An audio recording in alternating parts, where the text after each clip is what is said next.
Good morning students. आज हम हिंदी पसंद के दूसरे अध्याय लाख की चूड़ियाँ का आगे का भाग पढ़ेंगे। देखो बच्चों, मैंने तुम्हें कल बताया था कि ये लेसन लेखक का गांव के बदलू काका से संबंध को दर्शाता है कि वे जब बचपन में उनके पास जाते थे तो किस तरह से वहाँ क्या होता था। वे लाख की चूड़ियाँ बनाते थे। जो बदलू काका थे वो मनिहारी थे और जो लेखक है उनको वो लाख की गोलियाँ बना के देते थे। अब आप आगे देखिए क्या होता है। मैं बहुत बार गर्मी की छुट्टी में अपने मामा के यहाँ चला जाता और एक आध महीने वहाँ रहकर स्कूल खुलने के समय तक वापस आ जाता, परंतु 2-3 बारी मैं अपने मामा के यहाँ गया होऊंगा तभी मेरे पिता की दूर कहीं बदली हो गया था, ट्रांसफ़र हो गया। एक लंबी अवधि के बाद जब मैं मामा के गांव जा ही ना पाया, लगभग 8-10 वर्षों के बाद जब मैं वहाँ गया तो इतना बड़ा हो गया था कि लाख की गोलियों के बारे में भूल ही गया था, अर्थात मेरी कोई रुचि ही नहीं रही थी। अब गाँव में होते हुए भी कई दिनों तक मुझे बदलू का ध्यान ही नहीं आया और इसी बीच मैंने ये देखा कि लगभग गांव की सभी स्त्रियां कांच की चूड़ियां पहने हैं। विरले ही हाथों में मैंने लाख की चूड़ियां देखी। तभी एक दिन मुझे बदलू का ध्यान आ गया और यह बात भी तब हुई जब बरसात में मेरे मामा की जो छोटी बेटी थी वो आंगन में फिसल कर गिर गई और जो उसकी कांच की चूड़ी थी वो टूटकर उसकी कलाई में घुस गई और उससे खून बहने लगा। मेरे मामा उस समय घर नहीं थे तो मुझे उसकी मरहम पट्टी करनी थी।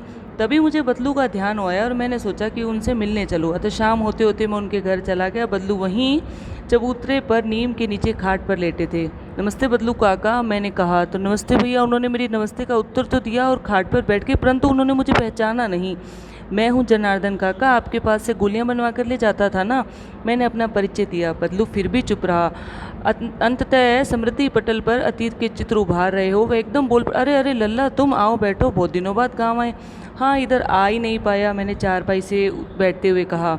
कुछ देर शांति रही, फिर मैंने इधर उधर दृष्टि दौड़ाई। ना तो मेरे को उनकी मच्छियाँ नजर आई, ना ही भट्टी। आजकल काम नहीं करते हो क्या काका, मैंने पूछा। अरे नहीं बेटा, काम तो बहुत सालों से बंद है। मेरी बनाई हुई चूड़ियाँ कोई पूछता ही नहीं है। गांव गांव में कांच का प्रसार हो गया। मैं कुछ देर चुप रहा, फिर उन्होंने कहा कि यह मशीनी युग है, सभी काम मशीनों से होता है। तो फिर सुंदरता कांच की चूड़ियों में होती है, लाख में कहाँ संभव है। लेकिन कांच तो बहुत खतरनाक होता है, बहुत जल्दी टूट जाता है। नाजुक तो होता है परंतु कौन मानता है। ऐसा कहते कहते उन्हें खांसी आ गई। वे देर तक खांसते रहे। मुझे लगा उन्हें दमा है और वे मेरी बात भांप गए और बोले, मुझे दमा नहीं है, फसली खांसी है, 2-3 महीने से आ रही है, 10-15 दिन में ठीक हो जाएगी।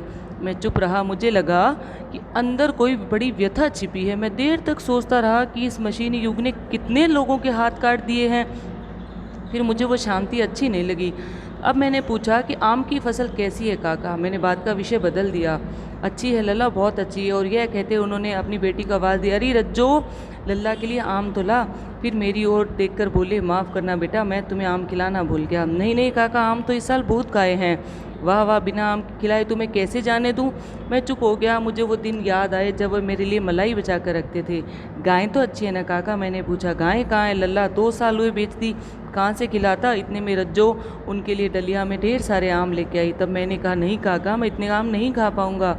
अरे वाह, शहरी ठहरे ना, मैं जब तुम्हारी उम्र के थे ना तो 4 गुना आम एक वक्त में खा जाता था। आपकी बात और है, मैंने उत्तर दिया। अच्छा बेटी, लल्ला को 4-5 आम छांट कर दो, सिंदूरी वाले देना। देखो लल्ला कैसे हैं। इसी साल ये पेड़ तैयार हुआ है।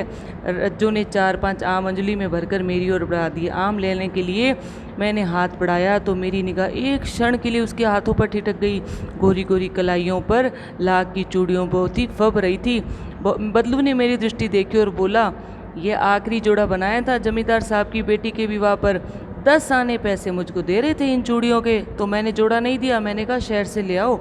मैंने आम ले लिए और खाकर थोड़ी देर पश्चात चला गया। मुझे प्रसन्नता हुई कि बदलू ने हार कर भी हार नहीं मानी। उसका व्यक्तित्व कांच की चूड़ियों जैसा नहीं था जो आसानी से टूट जाए। तो बच्चों, यह आपका जो पाठ है लाख की चूड़ियाँ, यह अब पूरा हो गया। कल हम अब इसके प्रश्नोत्तर करेंगे।